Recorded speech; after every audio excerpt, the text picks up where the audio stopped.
அனைவருக்கும் வணக்கம். இன்னைக்கு நம்ம இண்டிகேட்டர் படி நிஃப்டியில் என்ன நடந்திருக்குன்னு பார்க்கலாம். Invite only script by sell open பண்ணிக்கிட்டேன்.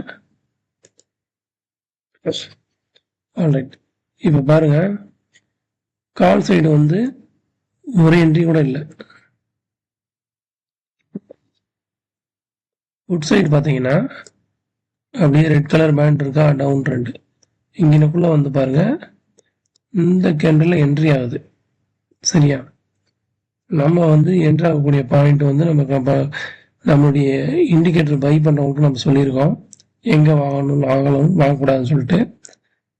நான் பை செல் ரெக்கமெண்டேஷன் கொடுக்கவே இல்லை. இங்கே பாருங்க, ஒரு 100% இந்த விலை, அதாவது 12 ரூபால இருந்து 24 ரூபா வரைக்கும் இப்போ வரைக்கும் ட்ரேட் ஆகிட்டு இருக்கு. ஸோ இந்த லிக்விடிட்டி லைன் இருக்கு பார்த்தீங்களா, இந்த லிக்விடிட்டி லைனை பல முறை இந்த இது வந்து தொட்டிருக்கு. 1 2 3 4 5 தடவை தொட்டுட்டு மேலே போயிடுச்சு. சரி, அடுத்து இன்னும் மேலே தான் போகும், வேறு வழி கிடையாது. ஏன்னா இன்னைக்கு எக்ஸ்பைரி டேனால டக்குனு இதை அடிச்சிடும். ஸோ இன்னைக்கு ஒரே ஒரு என்ட்ரி தான், அதுவே ஒரு 100% உங்களுக்கு ரிட்டர்ன் கொடுத்துருக்கு. எக்ஸ்பைரி டே நம்ம பிகினர்ஸ்லாம் ட்ரேட் பண்ணக்கூடாதுன்னு சொல்லிடுவோம்.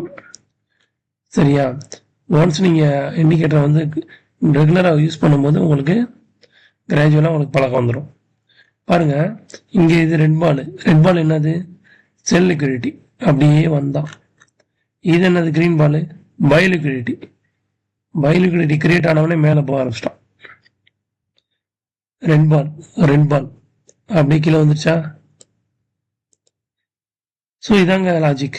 அதாவது பை செல் நடக்கிறதுக்கு என்ன லாஜிக்னா, liquidity, trend, moving average, ATR, சரியா, அதுக்கு வால்யூம் பேஸ்டு டார்கெட்டு. ஸோ இதெல்லாம் நம்ம வச்சா மட்டும்தான் நம்ம மார்க்கெட்டில் வின் பண்ண முடியும். சும்மா போய் நம்ம இன்பிட்வீன் வாங்குறோம், ஏதாவது வாங்குறோம் விற்கிறோம்னா வின் பண்ண முடியாது.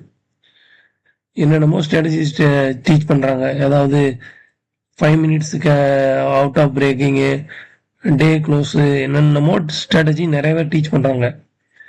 பட்டு இந்த டெக்னிக்கல் பேராமீட்டரை வச்சு நம்ம கிரியேட் பண்ண இண்டிகேட்டர் மட்டும்தான் மார்க்கெட்டில் நிற்கும், வேறு எதுவுமே நிற்காது. பழைய வீடியோ பார்க்குறேங்க. நன்றி.